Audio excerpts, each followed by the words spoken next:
So, does anyone want to do the recap for last session? We smashed some angels. We Or smacked are them they? really good. Or are they? Or are they? Or are they? Question mark. Question mark? Soldier? Question mark? And then they started gaslighting us by healing us instead of harming us. No. Well, Which was very yeah, confusing. Kind of, but not all of you, of course. Some of you. Yeah, speak for received yourself. Exactly. So some of you received different types of damage.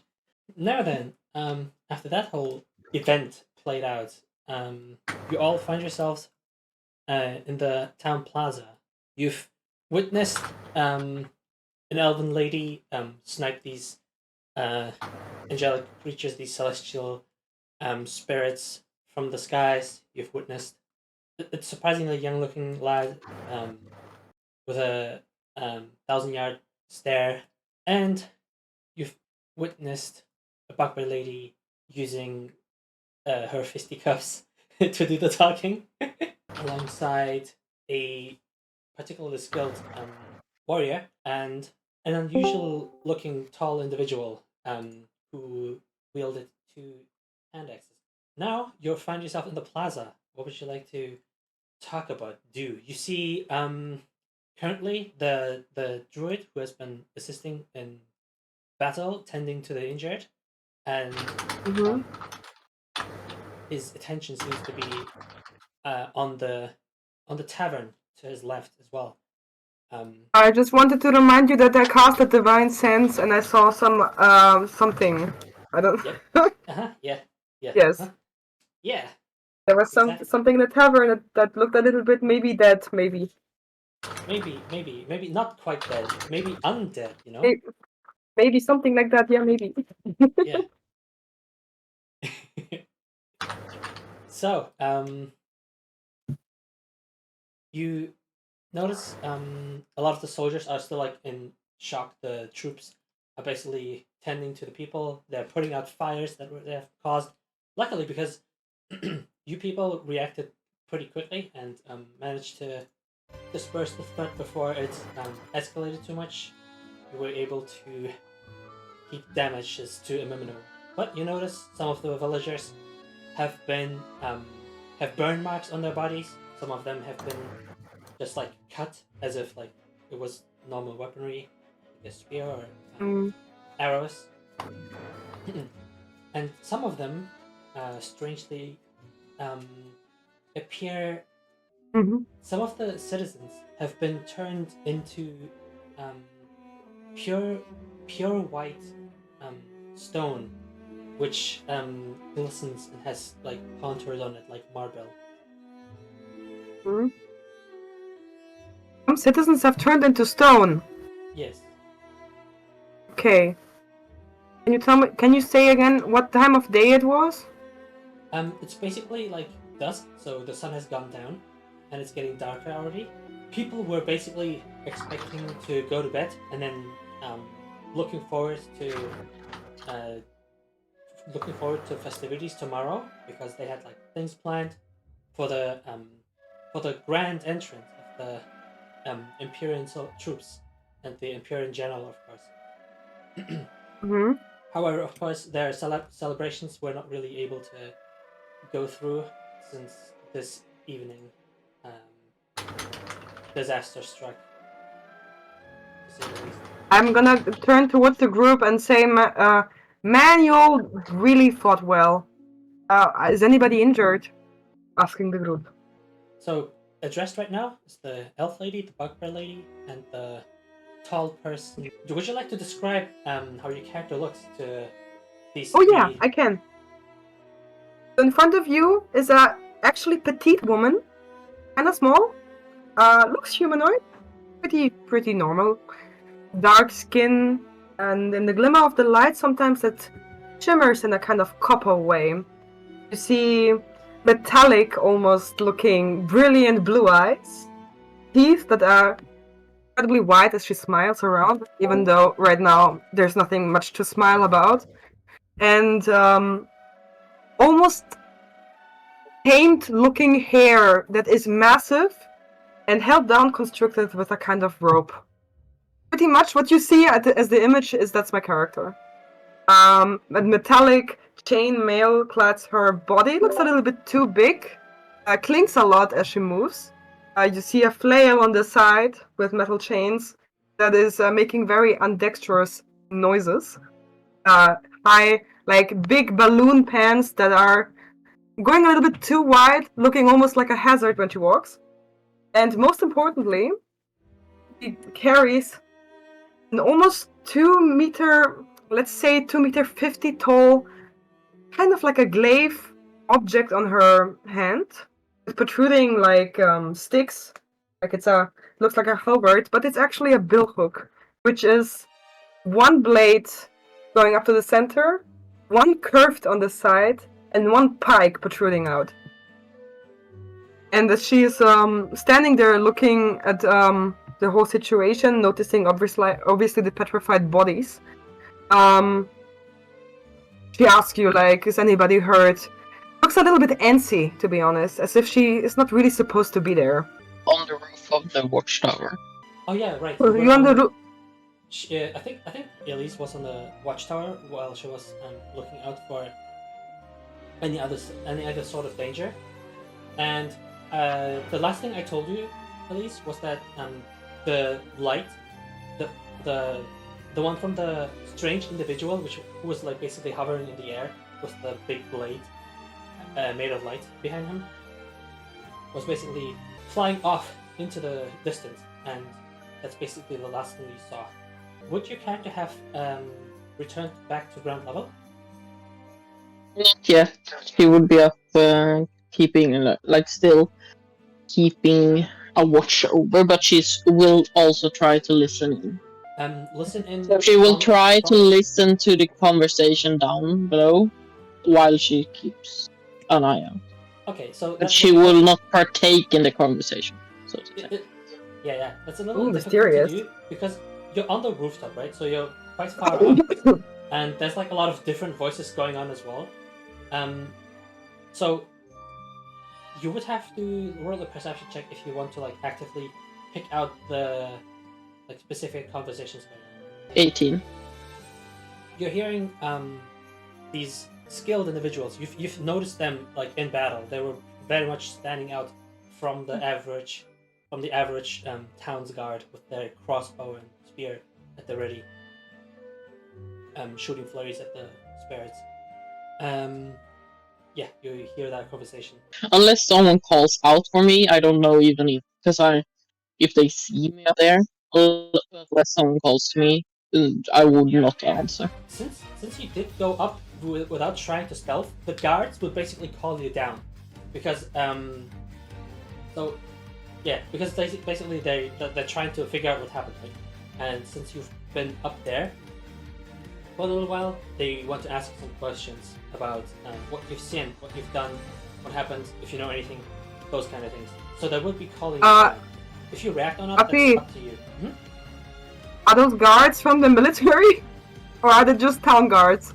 Just town guards. The military ones... Okay, good. There's still military people around. But they're more concerned about helping the citizens. And the town's guard are especially concerned about like how this happened, why this happened, because they were supposed to be a host for these soldiers and such as well, right? So they're mostly looking to figure out what's going on. I'm just gonna put a hood on a little bit shy, and like a little bit noticing that the general is still there, and I'm like here. So yeah, I mean he saw me, but still. And the guards trying to signal to me. Is it the guards in the tower or on ground? Both. The ones in the tower notice you go up, of course. They didn't really react at first, but then once they started talking between each other, and to the ones on the ground level, they started looking up towards you. My character would not hang per se, but poke her head, because she's the roof is whole, so to say. Mm-hmm. So she would lay flat on her stomach, and so they just see my head upside down, and she would just look and just look at them what do you want from me? you're seeing a human town's guard who's raising an eyebrow as you like poke your head out like a cartoon character, and is like, "Lady, we're gonna ask you to come down there. We're gonna ask you some questions. I'm terribly sorry this happened to you while you were staying in Lawton, but you're gonna have to get to the bottom of this." My character Alien is just gonna like look at them. She does not want to comply. I can tell you that much. How does she convey that she does not really want to do anything? Does she say anything, or does she just like continue staring? Because I was thinking if I would try to use a fucking spell on them, but I probably.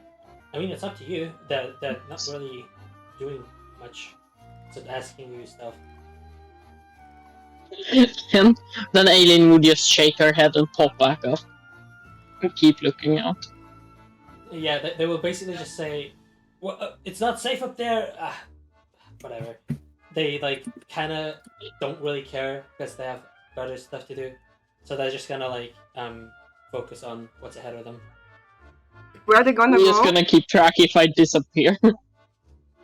Sorry, what In was which that? direction? The town's guard. In which direction do they go? That was just the ones on the tower. So the ones on the tower, but were basically like trying to get her attention. Didn't really comply, so they were like, okay, whatever. We're just gonna focus on more important things. And they basically like they lean over the railing of the tower and like call down to people on the ground level, like, hey, did you find anything? So on and so forth. They basically communicated with each other. I'm keeping a wary eye on the tavern, a little uneasily.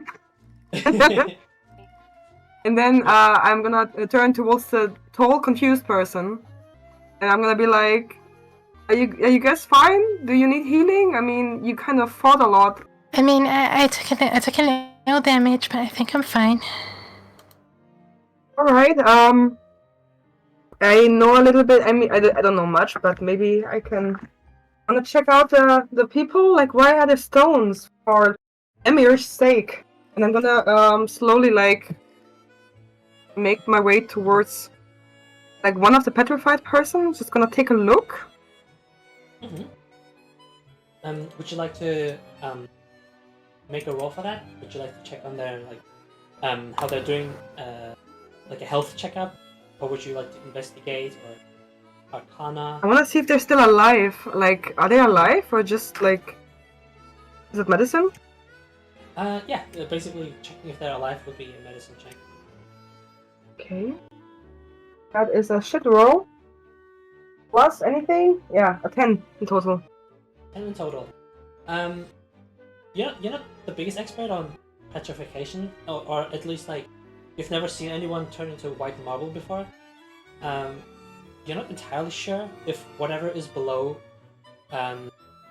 the surface, the stony rock hard surface, if there's anyone breathing or if there's anyone still alive. I'm gonna bob one on the nose. Yeah, they do not react. Is it cold to the touch? Yeah, it's fairly cool, but it's like the type of cool that you basically have if you're like walking on tiles, right? Ah, I see. Okay. Yeah. So it's not unpleasant. Like it's like a smooth surface, and that kind of cool texture to it. Mm-hmm. Since the party seems fairly healed, maybe from what I heard, I'm gonna start like discreetly helping a few people on the side, left and right. Probably I'm gonna move up here. Like, I'm still trying to shield myself from the view of soldiers, but I find it too important to not. Like, I would like to help some people. Of course.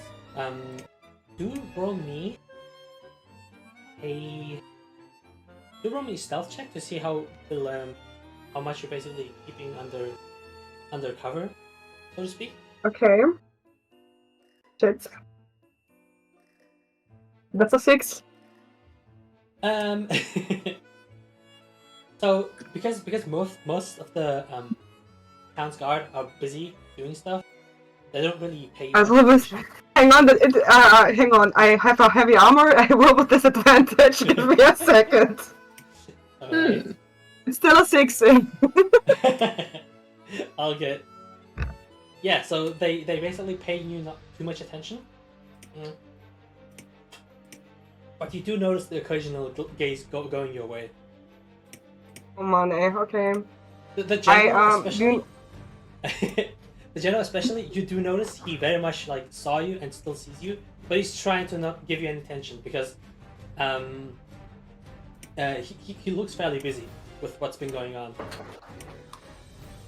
Okay.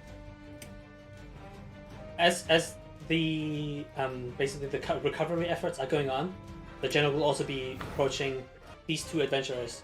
First things first, the general will be approaching the purple-haired individual. Would you like to describe your character's appearance? Hero asked Luna to describe her character when the general in jet black armor approaches them, while she then proceeded to do so, noting how they are an extremely tall person with unclear gender who has curved draconic horns that go forward. I'm Okay. hiding behind the bugbear lady. I'm failing to do so. Kind of. It's like it's kind of like a kid with a full chocolate mouth saying, "I didn't steal any cookie." Similar to that from the vibe. Heck yeah. He gives you a passing glance and then like looks back to this purple-haired individual.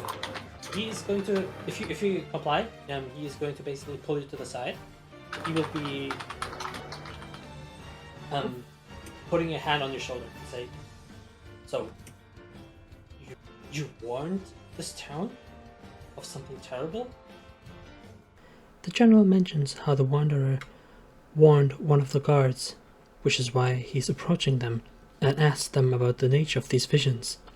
The wanderer explains to him how they have a gut feeling they chase, like an instinct. The general asks if they are an Asima, perhaps, with some kind of divine connection, or something like that, which the wanderer denies, or at least they state is a foggy recollection at best. The general asks if this gut feeling of theirs is still present and if it is pulling them elsewhere, to which the wanderer answers that it is still present, tagging them along, but they are quite directionless otherwise, this gut feeling being their only directive. They then peer into the future once more, seeing familiar as well as new faces alongside themselves. Their journey ahead seems to have a lot more direction and focus, while one particular person among the ones they see appears small like a child, yet of incredible significance for some reason. The wanderer appears spaced out yet also focused on something inexplicable. When they return back to their senses, the general asks if they are having another vision. After confirming that they had, the wanderer is then asked if they are an oracle, which they deny because they have little control over it. The general points out how special these abilities are and offers them to speak again later. He intends to help them direct this gift. He asks where to find them, which then they reply that they'll be around and hard to miss. Before the general leaves, he stops in his tracks and asks for their name, to which they reply with Horus. He gives his own honorifics in the form of the Grand Master Lupus, then leaves Horus to their own devices. Up next, a few minutes after the general disappears,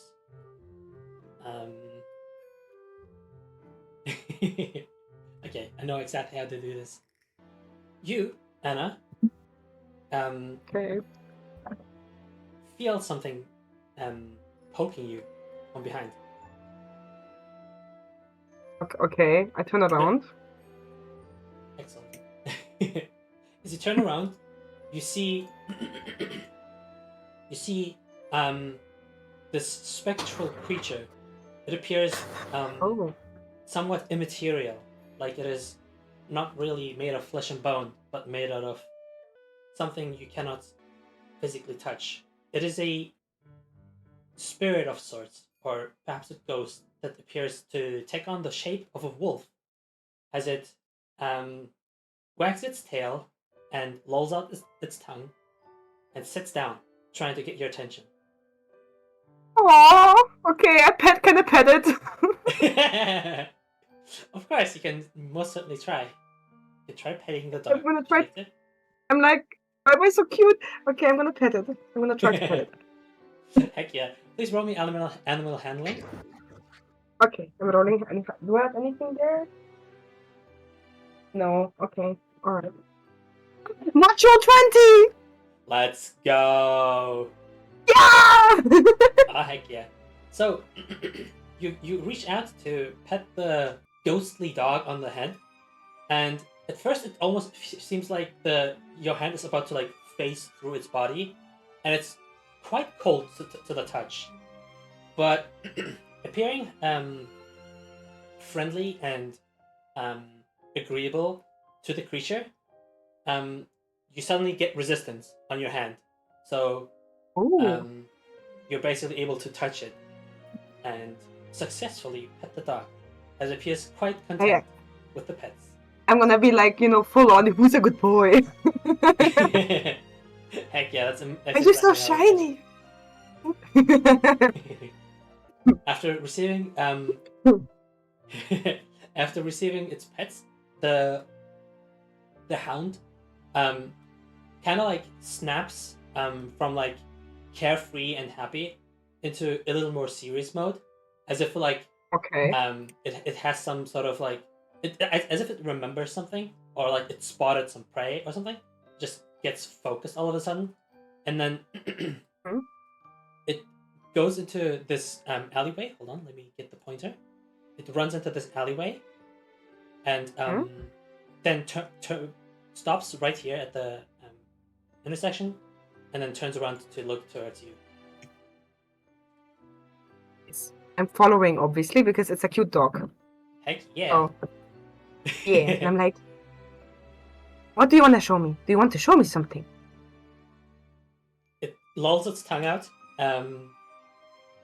clearly quite having a lot of fun doing this, as it rushes away again. Okay.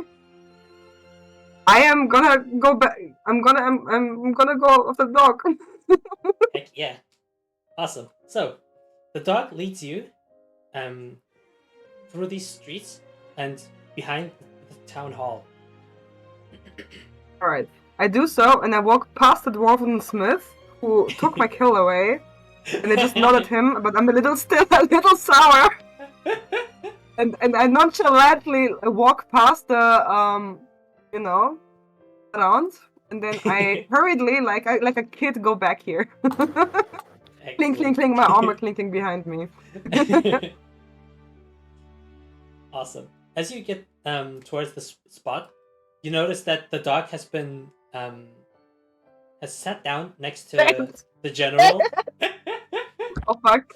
As the general is petting the dog, and the dog is turned towards you. I'm frozen. Yeah, I'm frozen. Yeah, he first gives his full attention to the doggo, and then afterwards he gives you an expectant look, because after all he called you here. Yeah, kind of like gets sweaty hands. I don't know what to do with them. And then I start like a little pacing, trying to get like a good excuse. And I'm like, and a half sitting down next to him and be like, look, I told you I'm a bird, okay? Like, I don't belong in camp. I told you, it's okay. I mean, for you at least, for the other not. I'm not here to put you in a cage. You know that, right? Okay. So, you know how these things have been happening all around the continent? Yeah. Oh, okay. Yeah.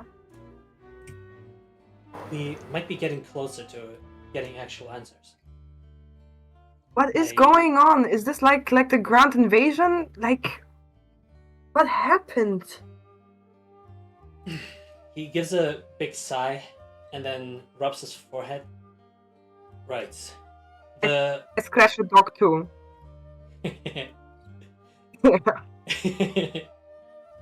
he wrinkles his eyebrows and says, "Well, the Cardinal Souls call them Scythian raids.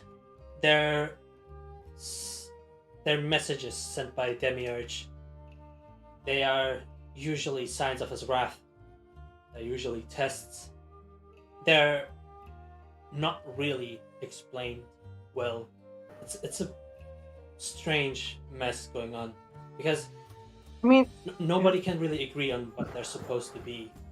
But the fact of the matter is, people are getting hurt, and I don't know if I can accept this. So I've made up a little bit of a plan. If you're willing to listen." I'm willing to listen. I didn't expect you to be so bold. General, with all respect. I'm all ears. You don't get as far as I have without being a little bold. I look at him with another light, to be honest. Heck Like a little bit of admiration for once.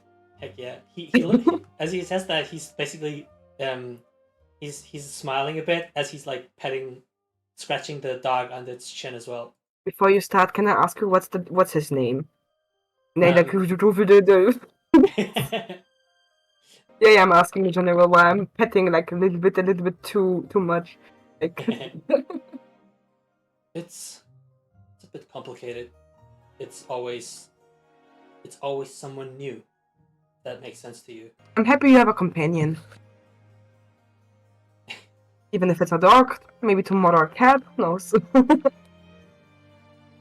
Right. It's usually wolves, but I don't really know their names all the time.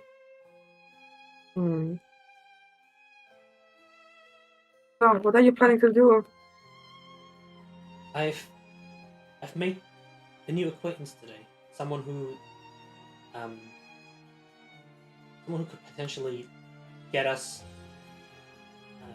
a lead on these raids, these events, and I would like you to accompany them on their journey. Because after all, the banner is not quite where you belong. And it's not someone from camp, is it? No, not at all. I've Okay. I've never seen this person before, and I've only met them today. They don't seem to be affiliated with any church, or even the divine spirits. I'm open to it. I don't have anything to do anymore. Since you know, like exactly, I deserted or so. Yeah. That's exactly why But what did I do? Come to ask this of you. I know it's the scariest thing to do is to go out into the unknown. So perhaps having a little guidance at the start can help you feel less overwhelmed or frightened. I can tell you that it is really damn good to talk to you without all that demiurge here, demiurge there, masks here, angels there, nonsense. Thank you for being normal for once. Seriously. It is hard to find these moments to talk outside our respective ranks, if you understand. But as we all know, that's not really an issue right now anymore. So I would like to reintroduce myself. I'm Arman. And I give her our other hand with him with a cheeky smile. And like with a new light, like honestly, yeah. Before he can even offer his own hand, the dog puts its paw on her hand, and then he holds her hand as well to shake. Aww. Lupus, you you'll understand. I've got the feeling that you'll understand more about this situation than anyone else in the country, because Why?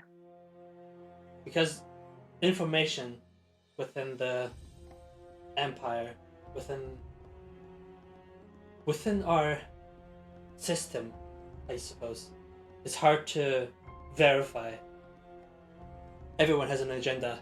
Nobody can really be taken for their word. Yeah. So- Oh, is it metagaming? So I suppose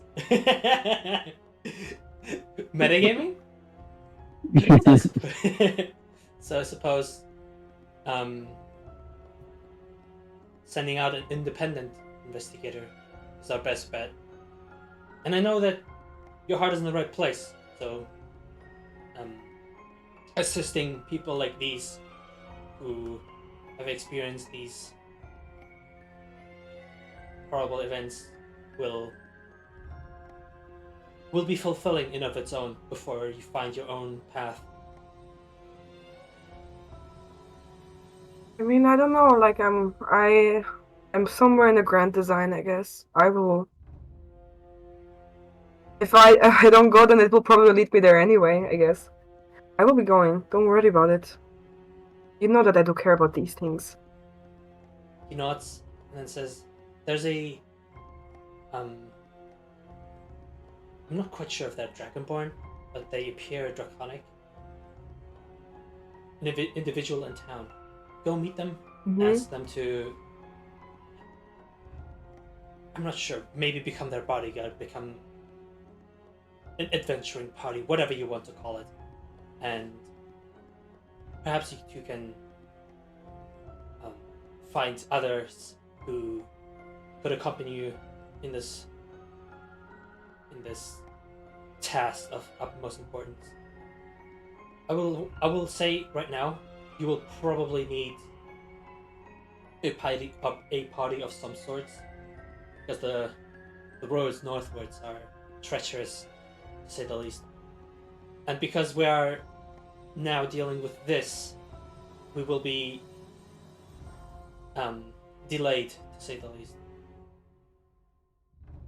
I would not want to keep you.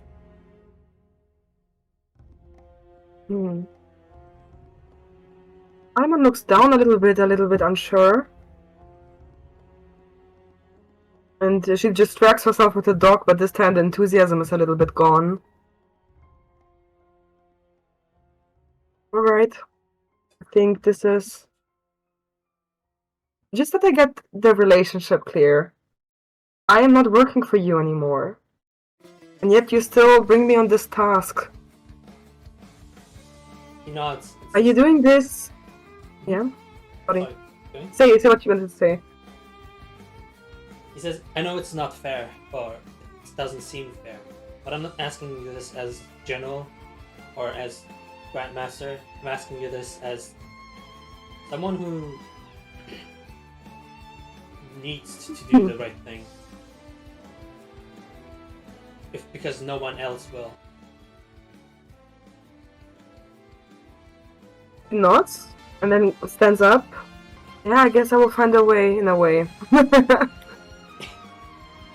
She sure looks you at. I would like to make an insight. I would like to make an insight check on him. will. Of course. Because he kept talking. He kept talking about interests and all, and now I'm a little bit maybe paranoid, but you know. What's it all? Inside. Yeah. Please Okay, insight. but only inside. Yeah. So what exactly are you trying It's, to get? Natural one I got. Oh. I was trying to get. Yeah. I was trying to see if he has some kind of utility or like some kind of motive he's hiding from me, but apparently I'm distracted by the dog again. Yeah, I suppose that's true. Yeah. Yeah, you're too deep into your own thoughts and your own theories of what could be happening. But you're not quite sure if he's true to his word, but definitely doesn't appear like he is lying about his motivations or lying about what he believes to be, which is basically what he told you before, how everyone seems to be telling different stories, so he doesn't want to rely on anyone's agenda and to find the truth first for what it is. Alright. Okay. And yeah, I stand at him, I look at him, and I'm like, reaching out my hand, clasping his hand, and be like, thank you for getting me out of that hellhole. Well, okay, I'm a little hurt that you were calling it a hellhole, but Well, you were fine. You were the only one that was okay. Have you seen those cardinals? How stuffy they were. Like, seriously, I had to resist the urge to just... God! Not to Don't do worry. something funny. Don't worry, I also get the urge to wring their necks sometimes, but it is what it is. You made the hellhole very nice. Thank you. I won't be keeping you anymore. Until next we see each other. And I will report to you last I am on duty. So long, Lupus. So long. And I slowly but surely make my way back to the plaza. Kind of a little overwhelmed with all the information. Standing there for a second. Before I go, I give the dog a last scratchy, and then I go. Yeah, as you leave, the dog kind of follows you a bit, Aww. and then it stays in this little alley. And after you give it its last little scratches, it waddles back to the general.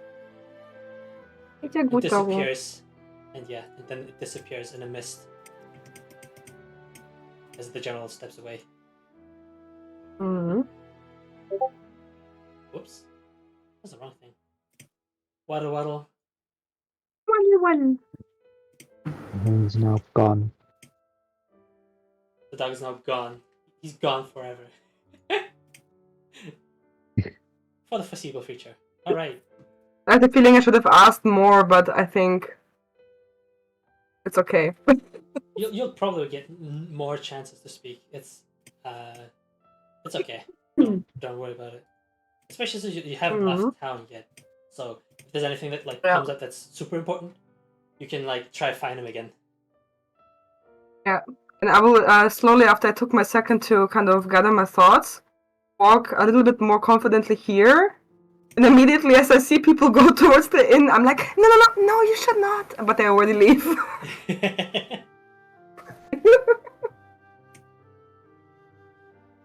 Excellent. And I join the others. I join Bugbear Lady. Okay. What would the Bugbear Lady be doing in the meantime? Elise wanted to do something as well. Oh, sorry? Elise wanted to do something. Oh yeah, I thought she was going to post it in chat, but yeah, she's you're free to do whatever you wanted to do.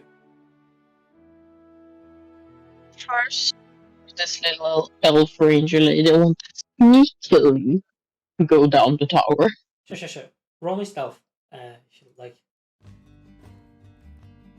Oh, okay. Oh, This party and its nat 20s. What the heck? This is actually insane. Don't worry, I haven't rolled anything yet. Question is, where is the nearest marble citizen statue? Around here. The closest ones to me are. Yeah, you've noticed a hail of spears basically landing quite close where you are. There was one that landed here, and then there was eventually another that landed around here. So there's people here that's been hit by it. There wasn't too many targets of citizens here, so there's no frozen people. Can I hope with that descent I'm still hiding down there. Yeah, movement does not. That's fine. Movement does not break your stealth. Yeah, You're fine. So I'm still hiding. I'm gonna like telepathically. My little bunny. I don't have like so he's jumps. Oh, I have to put the pointer. He like on a little walk like here to like where one of the statues are. Mm-hmm.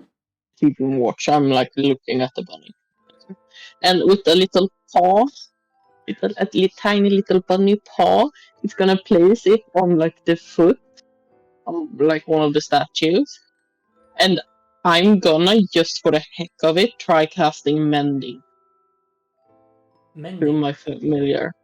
Yeah, Okay. Interesting. I just Interesting. for science. I want to see what happens. Yeah.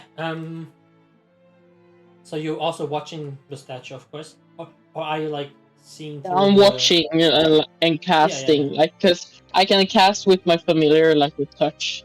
Yep. I know that. But like, you're just watching from your position, right? You're watching the statue from here. No, I'm watching through my bunny's eyes. Okay, excellent. As you, My bunny put the paw. it is a minute like cast time. So what basically happens is that the spell is delivered and slowly takes effect. As the bunny is trying to cast the spell, you notice occasionally some people come around, poke it with their fingers, or like try to poke it with their spears, and small scratches appear on the marble statue. And as mending is cast, the outer layer is basically the scratches and the signs of damage are slowly being removed. But nothing happened, like no reverting. That's like my experience. No, See if unfortunately like not. if I touch the foot becomes the human's foot. Like, Unfortunately not. that doesn't work. Yeah. My bunny is gonna cutely just jump and sit between the soldier's feet. Because I was on the lookout, so I saw the soldier follow a ethereal dog and then disappear, and then I probably even saw the person talking to the guy, and then so I'm just gonna like hopefully the soldier doesn't know like I'm with the bunny, so just think of it as like a I'm trying to listen in on the conversation too much. I don't care. It's a cute bunny. I'm gonna try to be like, oh hi, and be like, try to pet it again. It's like Should I? you're gonna allow it. Okay, all right. I respect your privacy. Don't worry. But you're very cute. I say to her.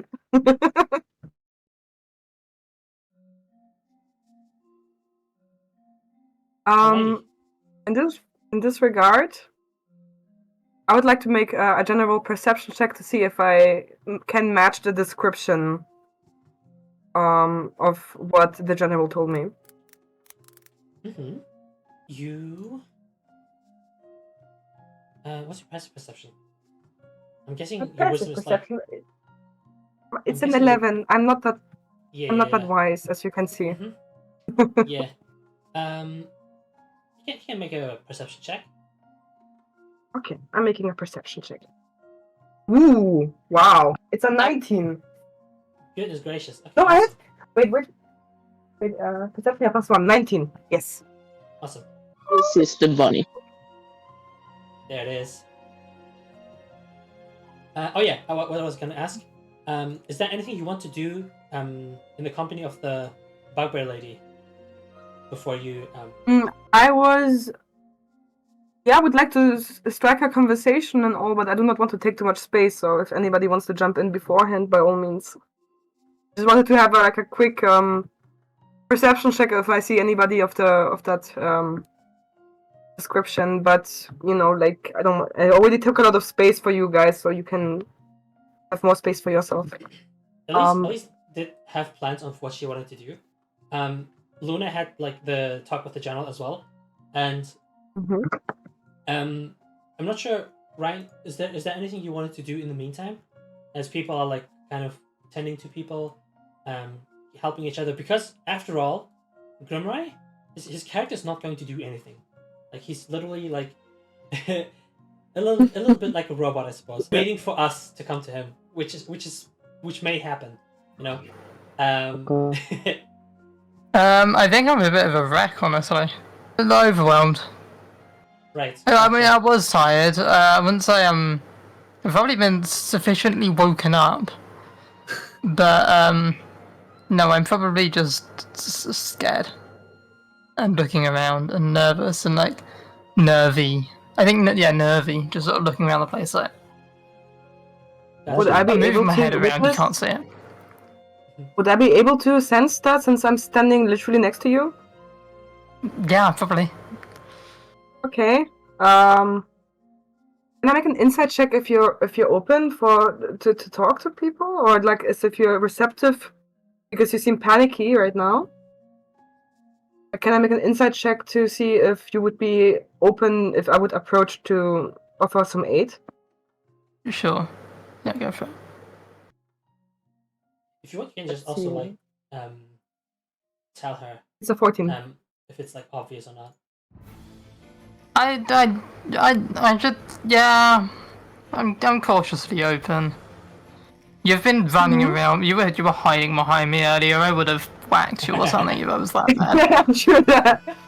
Okay, I'm approaching. Will be like, are you okay? I know this has been a lot. I think so. I'm just a little bit, yeah, bewildered, really. What the? I mean, yeah, of What the hell was that? course. I have no idea. I have an assumption what it might be. But honestly, like I mainly studied them in books. These occurrences. Never saw this in real life. Like they're called Scythian raids. Made from like a show of power of Demiurge, but I never saw this. I thought it was just like some myth. I mean, I knew that they would happen, but you know. And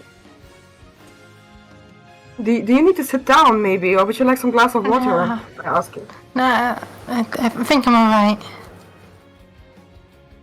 All right. By the way, Elise, have you done anything with the mug of ale that you were given? Did you like put it down somewhere, or are you just like still carrying it? I would probably would have just shoved it in the arms of like a guard or something before I climbed up before. Yeah, I was just gonna make the joke of how like, as she says like, do you want a glass of water or something? You just see this mug of ale just sitting at the side of the road. Yeah, it's probably there right now. Yeah, someone just like had it in their arms and they said, "Oh, what am I supposed to do with this?" Just puts it down. I look at it and go, Oh, actually, fucking, oh god. Actually, and I sort of walk over to it. And I look at it and I sort of tentatively take a sip. Yeah, I mean, this looks like it takes a random mug that lies. I'm a little bit shocked. I don't know what to say. To just. What's funny is that like after this barber lady takes a sip of this unknown liquid, which smells like ale, it seems to almost like Oh no, fuck's sake. she seems Oh, to no. she appears rejuvenated, is all I'm gonna say. Oh. Yeah, she seems a little bit more awake, a little more alive, I suppose. She sort of is scared by this and puts it back down. Well, maybe we can go somewhere to like drink and something that is not from the floor of some random place. I don't want any more of that. That was Yeah. I do weird things. Yeah, sorry. As you did your perception check, you Mhm. will definitely notice that.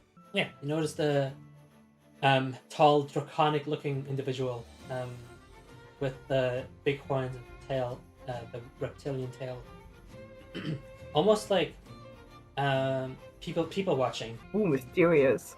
Yeah, yeah. Who would fit the description I- that the general gave you? I give a look at her, assuming that she looks right back, and then I give her just a short nod. Then I turn to the bugbear lady and be like, "Are you okay being alone, or do you need something? Are you feeling a little bit more calmer now?" I'm alright. It's you can tell it's half true. Oh, okay. Then I'm not gonna go. All right. You can always bring her Wanna wanna check out that violet lady there that looks at us? And I'm looking right back, and I do weird motions with my hands because I don't know what to do with them. with. Nah, she looks like a bitch. No, Oh gosh. Go on Excuse me. it wasn't. Yeah, I was just making a joke of how like it's out of character. Yes. The beef.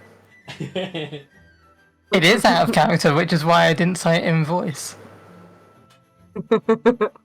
Was very funny. As I would probably make my way slowly there, and on the way I would probably tell you bugbear lady, by the way, I really dig your outfit. I'm Arman, by the way. And I reach out a hand to you. Hi. I'd reach out and shake the hand. It's a little clammy. Follows. Bolos? Ah, the bunny follows? Follows. Yeah. I'm like, oh gosh, there's so many animals here, I love it. That's crazy. She gives you We- your name. She gives you her name, but no name back. I'm too autistic. Honestly, yeah. Shit That's happens. not in character. That's not in character. I say my name for Hilda. Fucking hell. Yeah. Okay. There we go. The ice is broken. It's that easy. It's that easy, boys. Wait, is it that easy to make friends? No. No. Kinda. I mean, it's up. Oh, wow, crazy. Maybe I should try it sometime. It's that easy to make acquaintances. Friends are a bit more work. Yeah. Yeah, Horace, Luna. You notice this spunky short lady is slowly approaching in the company of a fairly tall. With a big stick. Yeah, with a big stick and a big bugbear lady behind her. Right, yeah, Luna. Two individuals approach you. And the bunny. And the bunny, that's Don't true. forget the bunny. Yes, Indeed. a cute bunny. I'm gonna extend my arm to my hand to you and be like, "Hi, I'm Arman. You fought very well." Horace awkwardly says hi back. As you can see, I'm a very forward-going character. I don't diddle. I'm extending my hand to you and introducing myself. As Arman immediately with her name. Yes. Out and about, really loud. She's very spunky. Yes. Horace then replies that Arman also fought very well. Hi. Hi.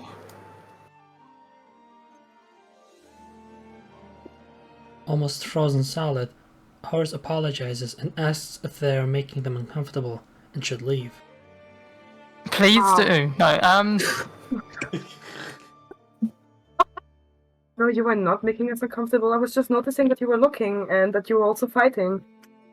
And yeah, crazy events, right? What can we say? They confirm while stuttering, but then add that things could have been worse. Yeah, that is true. Look, I'm gonna be very transparent. I heard from a common friend, let's say, that you had some visions regarding this. And I was meaning to ask you. I just smile at you and say nothing for just for a second. I do not want to overwhelm you. Horus confirms that they were able to see what was about to transpire before the battle. And I would be delighted if you want to join me somewhere. Maybe Brynhilda wants to join us too. And that we just, have a chat about those things to see if we can do something. If I can do something. I mean, I don't know if you want to do something. I know I'm rambling, but you get the point, because this is sweaty hands again. Bro, I love this so much. We have this chatterbox surrounded by the two most awkward people in the universe.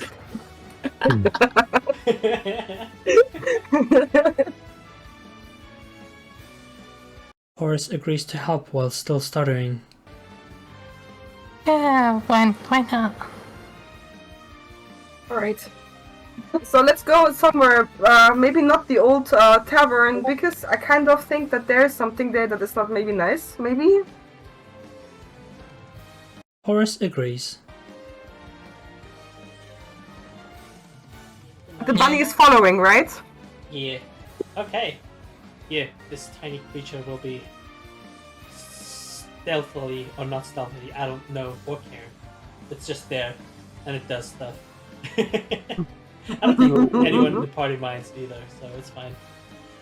No. Aww, look at it. Alright. I guess one thing that I could mention, since Arman seems hesitant to join the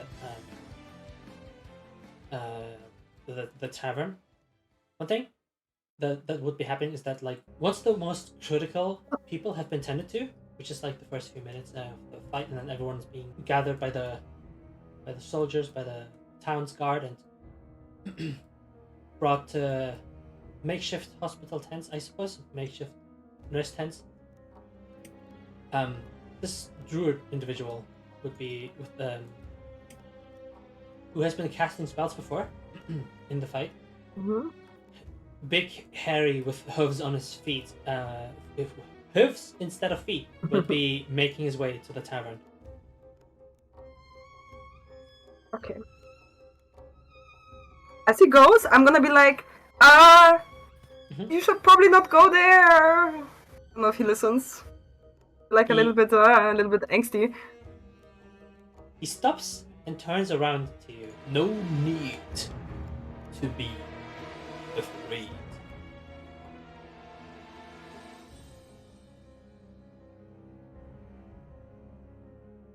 You look very wise. He nods. Probably. And says, with age comes wisdom. Most of the time. He gives a little smirk, and then briefly turns back to the tavern with his head, and then turns back to you. Let me show you. Alright, I follow. Cool. A little tentatively, a little bit like with a heart, a bit strong, pounding. The individual is moving very slowly, very intentionally. They're fairly tall, standing about 7 foot minimum, as their steps are carefully taken, and their wooden staff is basically used as support with every step as he heaves himself across, entering the tavern. And without even having a look around or anything, he immediately turns his attention towards the individual who has been spotted in the fight before, turning towards him and approaching him directly.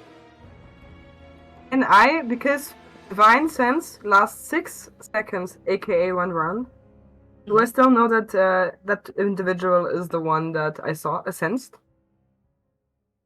When you cast Divine Sense, you notice something in the building. but because it's basically like behind windows and walls, it had to like go around corners a little bit, so to speak. It's like a scan, right? So like it goes in, and you notice that there's something, but you didn't go into the tavern yet, so you don't know exactly which of the individuals was the thing that pinged you. Alright, I'm gonna be a little bit anxious, expecting like a zombie to fall out of a closet. Because this is important. Yeah, like I'm just gonna, like look a little bit underneath the table, but just so that I don't seem really mad, like a crazy person. Just like just a little bit, and then like, in corners where a zombie might hide. Yeah. As Arman is going to follow this older gentleman, does Brynhilder and Horace follow? Yeah. Oh. Yeah. Now is everyone's in the tavern. Wow, it's D&D. We're playing D&D. I hope my intro wasn't as bland by just having you start in the tavern. But taverns are important places. So. It's amazing. Yeah. Don't worry about it. Excellent, thank you. Yeah, the Grummy, you notice the druid person that you've been talking before in his shop and asking him a couple of questions. He immediately starts like beelining it towards you, not like in a hurry or anything, but just he's very intentionally moving towards you. Well, I'll sit still as was told to wait there. Okay, good to know. He will, once he's there, he will be moving up to Mr. Cheese and saying, I must apologize. I did not know. You don't know what? From his cloak,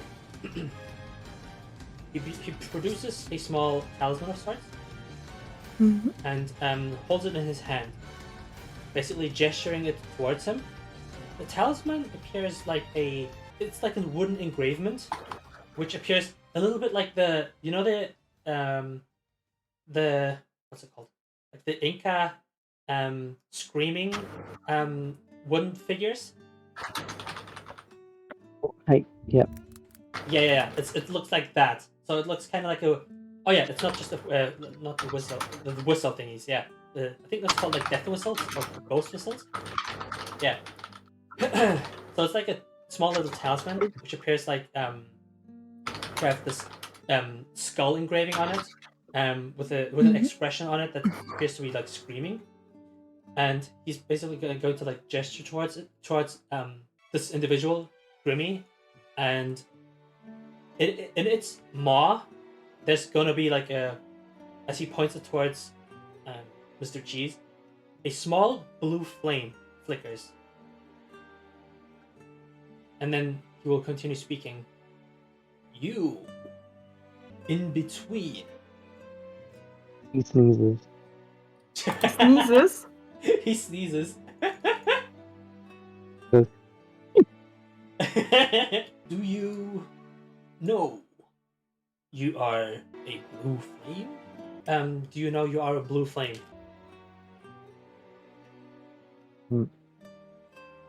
Not looks like a blue flame.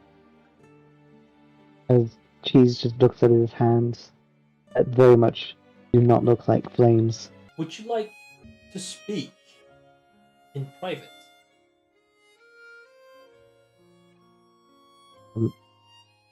Just told that I have to wait here. But you are your own person, no? You can make decisions for yourself.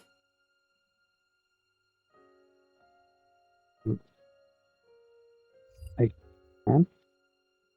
He slowly nods. I do not want to cause a ruckus. He shakes his head slowly and says, "No harm done. So, would you like to talk?" I don't know why I'm talking. You're already talking, right? He nods slowly and then says, "Yes. But sometimes when a conversation starts, people want it to end quickly."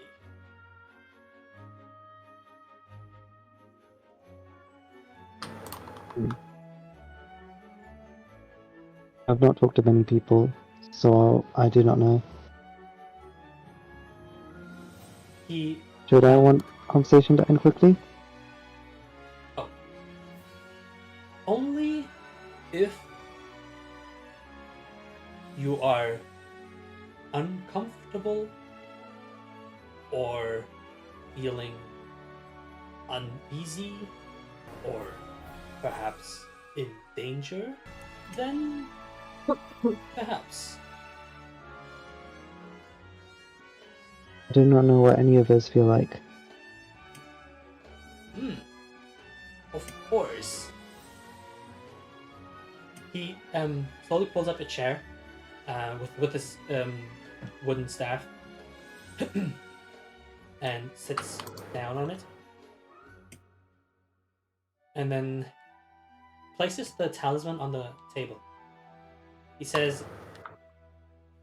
"These lands do not take kindly to blue flames." I not like the color blue. They are frightened of what is beyond, and they do not differentiate between one or the other. They do not care if it's evil or good. They are afraid. While they're talking, I'm having like a really blank face. I don't follow anything what they're saying. Do any of us know what a blue flame is? Or are we all in the dark on this? Please, I'm welcoming you to try roll checks if you would like to jog your memory. It could be a religion check. It could be a nature check. Or an arcana check. If you would like I'm gonna to. do a good old religion. Let's go. In the meantime, Cheese will ask, what's the difference between red and blue flame? Okay. So we have 15 religion. Oh, that's crazy. I'll roll history. Alright. History is from your background. You have that too. Oh, I have history? Oh, that's Yeah, fated. Well, I made a history check. Wow, that's wild. Yep. So That was you- so planned. Yeah, I'm so good at exactly. this game. You're so good at this game. I'm so glad. What was the check again? I think hers was It was 16. 16 plus, so it's an 18 history. That's crazy. Yeah. All right. Okay. So first things first, Arman would remember stories being told of blue flames being a signal for basically a manifestation. There we go. Like a manifestation. It's like a interpretation of necromancy. So, Okay. yeah, so basically, a lot of the time when, for example, a necromancer would, a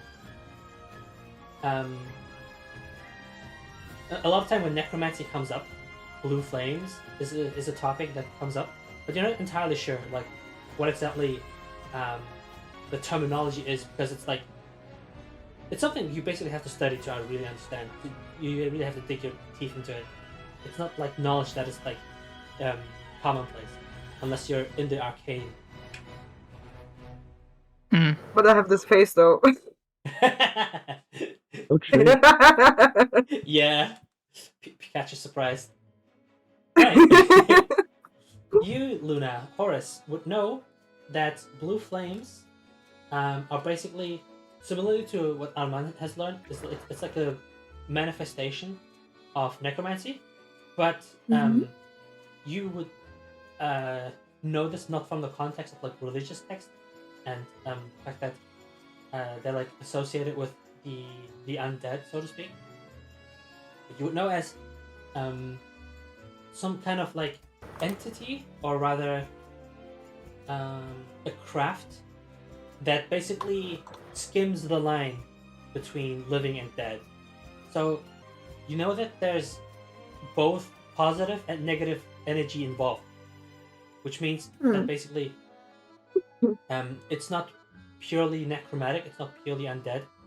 There's some sort of element of like some sort of element of life involved, which usually, like, for example, let's say you have like a zombie, like your typical undead, for example, right? If they were to get in contact with this positive energy, with this, let's say, healing, for example, they would definitely crumble to dust. However, these blue flames are basically something that does not exist without positive energy. Yeah, and Brynhilde would know. Oh my god! Okay, this is actually crazy. Brynhilde would know that. Wow, I know things. That's wild. Yeah, you do know things. Brynhilde would also know that there's a lot of necromancy involved, and there's a lot of stories in history books about creatures living between life and death, who've been basically animated by blue flames. People described like frozen warriors out in the frozen steppes with blue flames burning inside them and animating them. However, the cold should have long since killed them, but what people interpreted the blue flames is that it's something that gives life to that which should be dead. Yeah, Brynhilde thinks that's cool as shit and doesn't understand why people would hate people like that. I kind of don't know what to do there, because since it was a realization, I just stand a little uncomfortably. Did not expect that the zombie would sit normally and be not in a closet springing out. So can you give me attentively? Yeah. Can you give me a Sorry, perception or can you give me a perception check or like an insight check as well? Okay, I'm gonna do insight if that's okay, because I have a proficiency. That is excellent. As if that would matter, because that is, what is this? This is a 6 plus 3. It's a 9. Yeah, that's fine enough. You as you listen to this individual Cheese speak, and you know how he said that he does not feel uncomfortable or like does not feel these emotions. He speaks very candidly about that. He speaks very matter of factly, and emotion seems to be something lacking in his demeanor. And as you listen to him articulate, you notice his eyes kind of flicker like the lights of a candle. Is the candle blue? No. Okay. I see. Candle is not blue. Okay. Mm-hmm. Yeah. Sorry? No, nothing. It's a little. I don't know. It's a lot. It's a lot for cute Arman. So she is just gonna lean on something.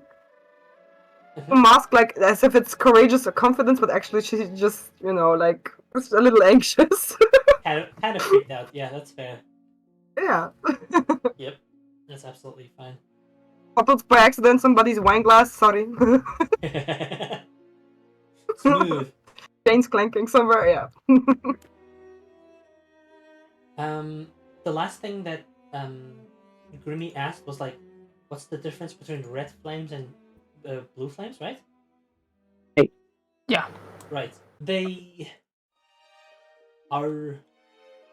know more about one than the other, which is why the blue, the unknown, frightens them.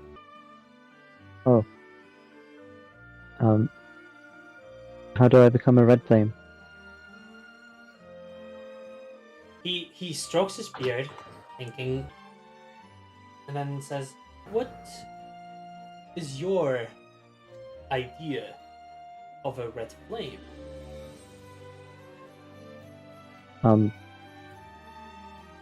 As she then points to, assume there's like a chandelier of candles on it, right, or something. Uh-huh. Hey, yeah. As she points to a candle with a flickering red fire on it. Ah. I see. Well,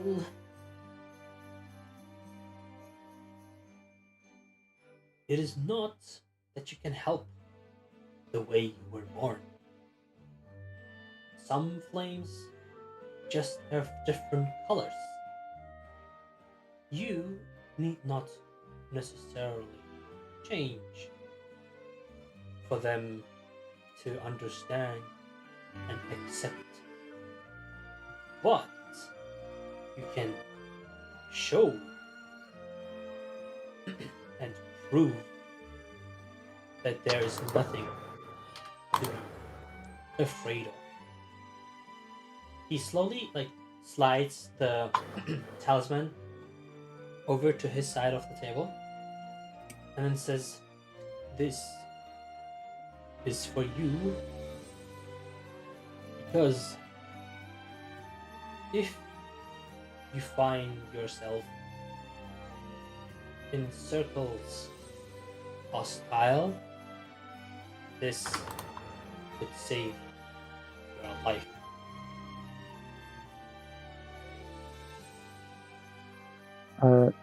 He nods and holds it as ask, what does it do?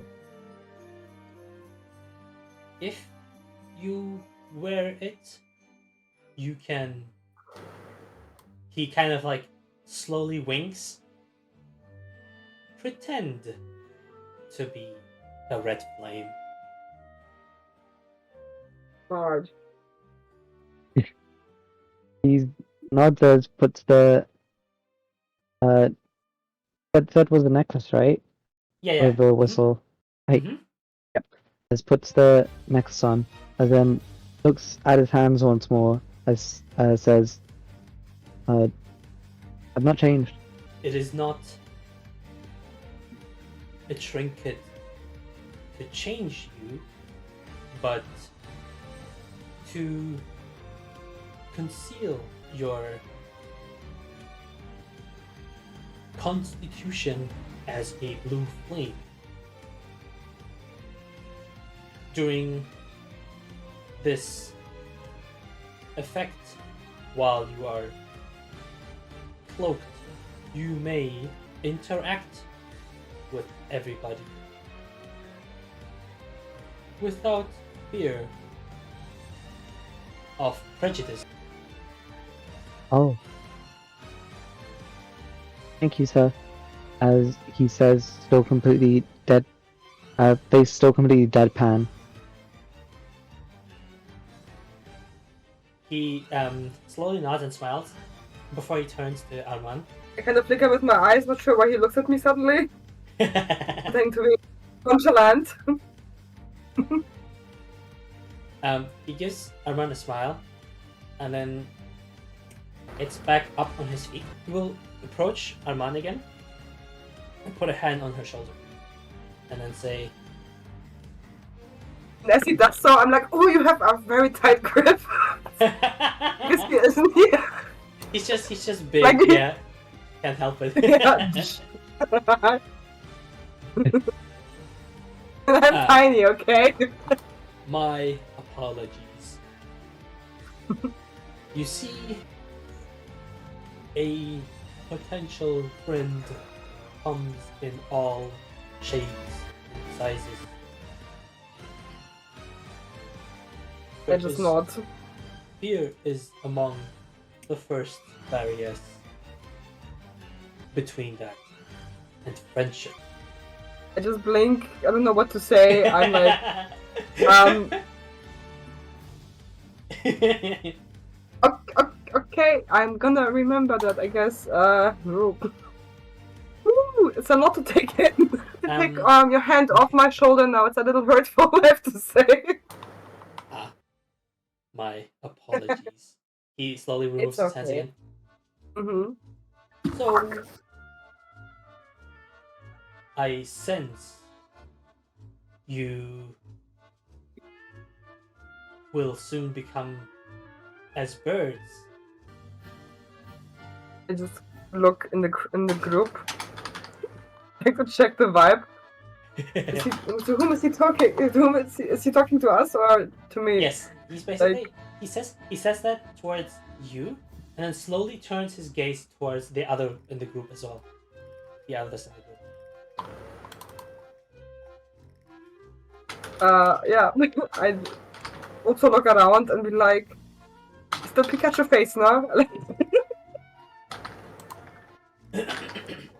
So Luna and Ryan, this individual basically stated that he quote unquote senses that you will become as birds soon.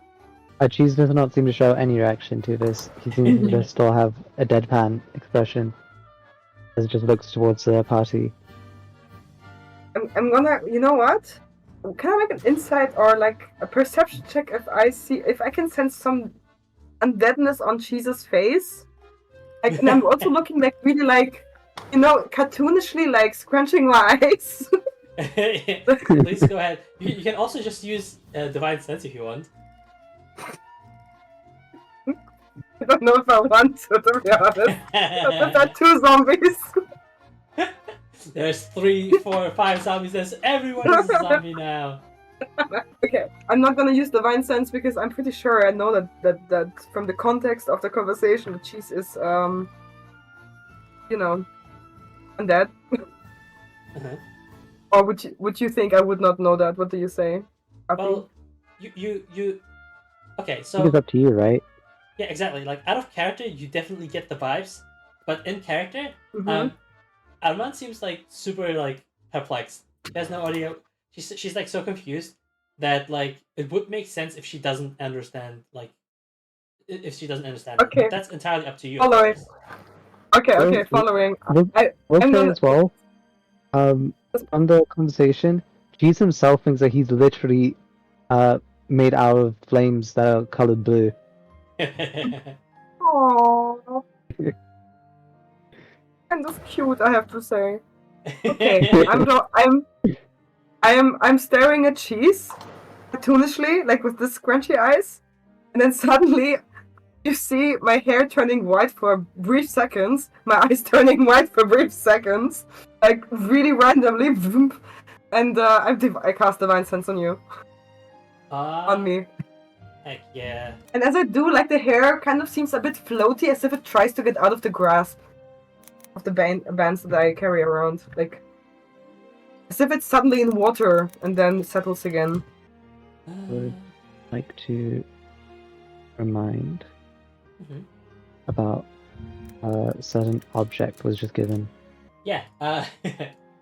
After casting, I suppose casting, it's like a magical effect, even if it's not really a spell. Divine Sense. You do not get the ping anymore. The ping of undeath, of something unliving. Okay. Now I'm really confused. But yeah, I also saw the talisman given, no? I also saw that. So, Yeah. and I also heard the conversation. Okay. Can I make a perception check if I see a worm coming out of his nose? Something Sure. that looks undead. Sure. Like, you have to imagine, jeez, you were seeing Arman staring at you with so much intensity, but with suspicion too. Okay, let's see, that's a 10. You do not see any worms coming out of his nose. I'm just trying to figure out what you do see though. Actually, maybe Grimmy can do this. Like if he wants to give a little tidbit of what you could see with a 10. You do not see any worms or any such things. Cheese. What you do see, however, is his eyes. Sorry, not his eyes. Like the center, specifically the center of his pupils, seem to not quite radiate, but almost like burn like a furnace. Mm-hmm. That Which is color? what you see of 10. It's hard to tell. You just notice that there seems to be like a light burning almost. Okay, like a glint, kind of. Hey, exactly, Glint. Mm-hmm. Okay. All right, I lean back, not satisfied, but less suspicious, I guess. I'm looking at you though. I just imagine Arman kind of like creating like a picture frame with her hands, trying to like frame it around Cheese's face to see if like he like twitches or like suddenly he turns into a skeleton or anything like that. Cheese Totally, blankly man. stares back, almost with like childlike a childlike stare. Okay, now I feel bad.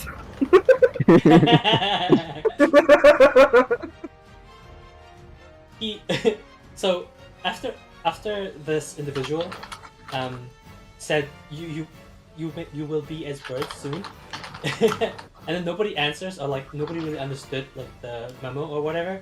He says, I must apologize for confusing you all.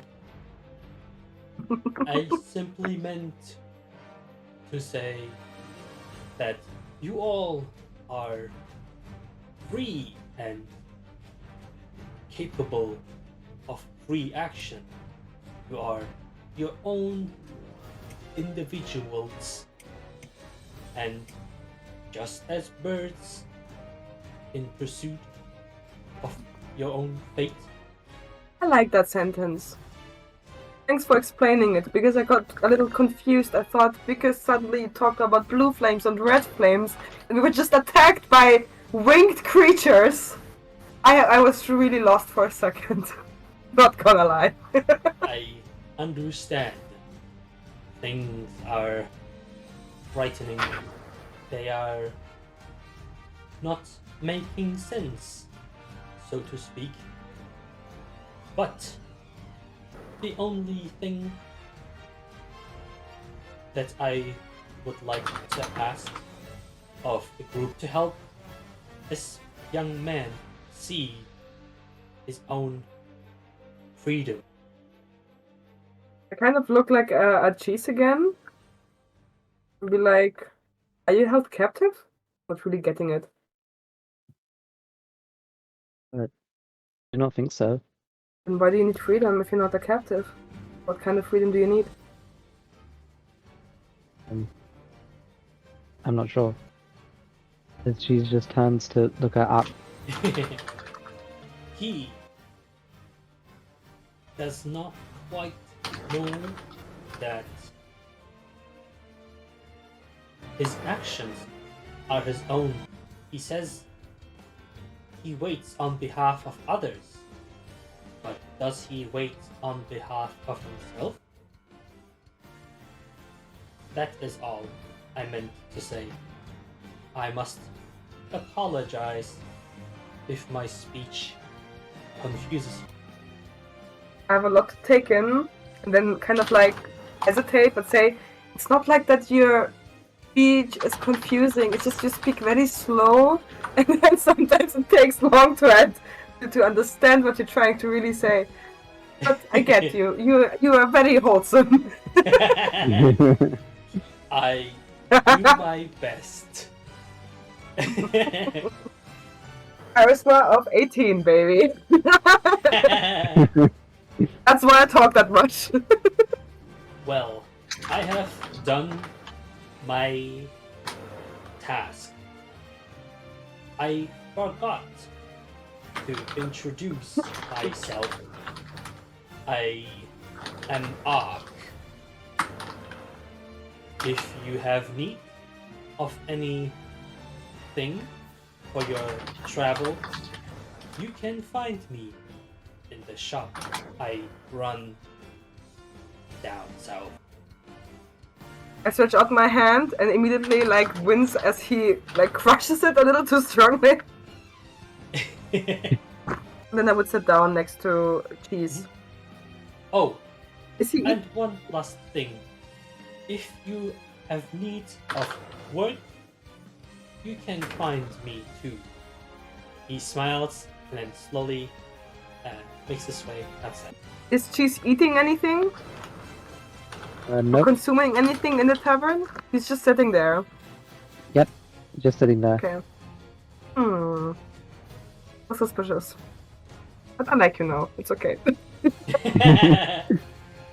He's cute, so he gets a pass. He's a cute zombie. He's not like one of those Fallout zombies. It's all good. To be fair, the Fallout ghouls can be cute in character. Yeah, They can't- sometimes. They can't help that their faces look like they've been melted off. It's not their fault. Right, as Cheese will continue to sit down and just stare towards the door. Do Brunhilde and Horus, do they also sit down? Yeah. Where with? Horse stands around awkwardly, without sitting down. It's weird. I'm with you. I don't know, I sit in silence next to Cheese and I kind of wait for him to say something and get more and more antsy as soon as there's like you know. Bro, this party's a mess, I swear to God. You're gonna love us, Abby. You're gonna adore He's us. Cheese just continues to sit there silently, does not seem to even acknowledge you being next to him, as is just concentrating towards the door. Okay.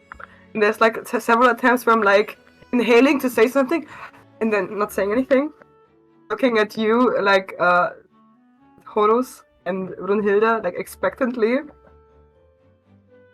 And then again inhaling, trying to say something. It's a plea for But help. you, It's a plea for help. are you Help looking? her. Are you looking for the right to say you're looking at me expectantly? Yeah, like kind of like what do you make Oh, of the situation like? Hi.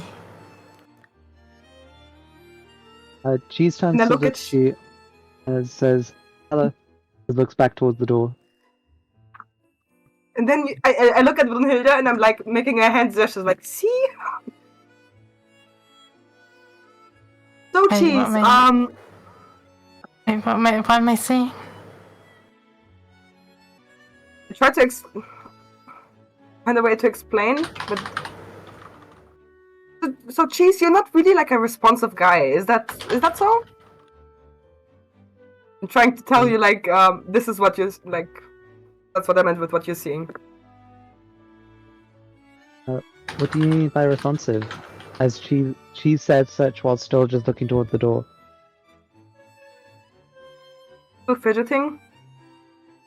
I'm like, I don't know. Like you don't seem reacting much around what's happening around you. I was told just to wait here. By whom? The guards. And why do you still listen to them? They're not here anymore. I look around for guards. Are there any guards in the tavern? Yeah, but they don't pay any attention to Chi. Like they have their own stuff to do. They're either having drinks, discussing plans, like right outside the door, or like interviewing citizens. They said I cannot leave town. So I have to wait here, they said. But surely you can also do something else than just to sit here? No? Like enjoy a drink. Apropos, let's get some drinks. Or something, at least. Do you eat? And I look at him like again searching. I don't know what to drink. What do you like to drink? I don't think I can say. Would you like to try something? What do you mean? Something to drink. How do you try a drink? You just you take a sip and then you see if you like it.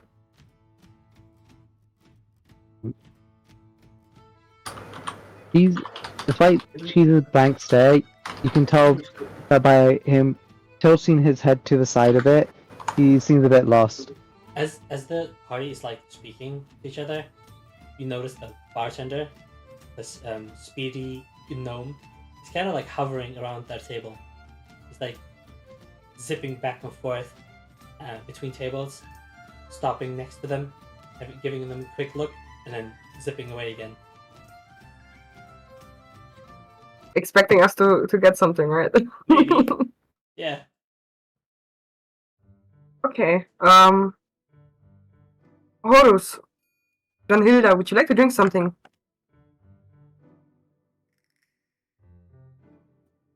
Horace says no thank you to the offer.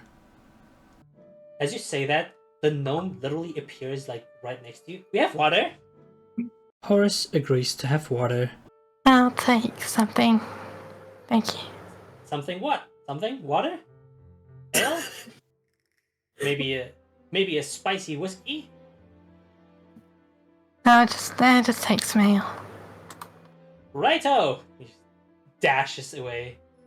Hang on, I didn't order, man. he basically appears back in like 30 seconds and then has Horace's water and Brunhilde's ale ready and puts it on the table. There you go.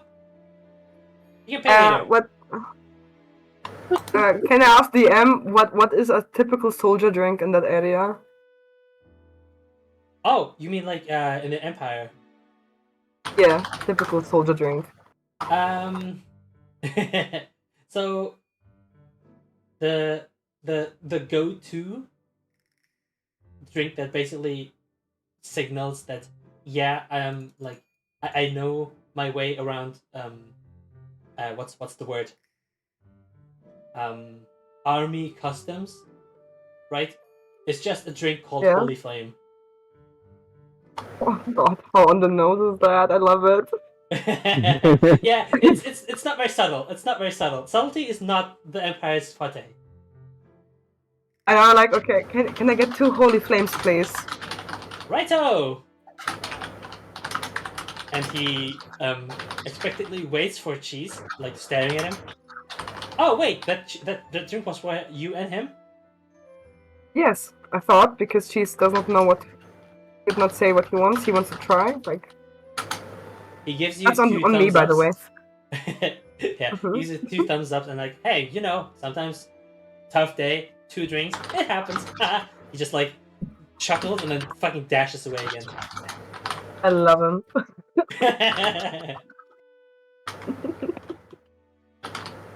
He then turns around as says with a blank face once more.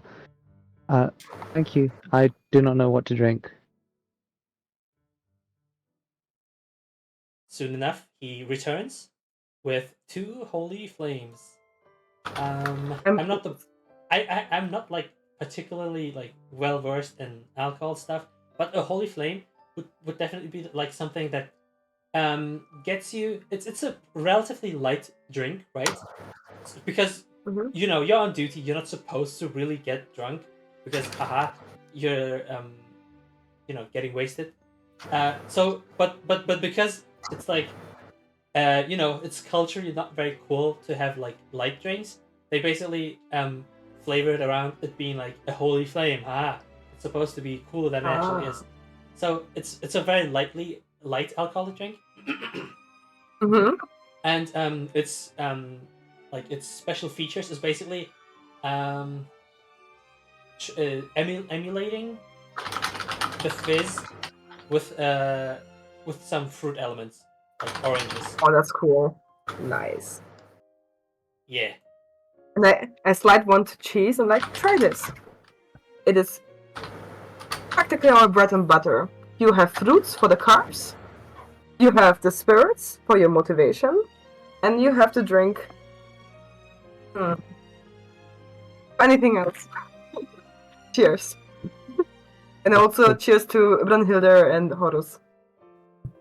The drink has spirits in it. Not literally spirits, it's the alcohol. You turn spirits into alcohol. As I try to like, as I stare at you, and then as I do, like you see just one orange slide like fall off the table.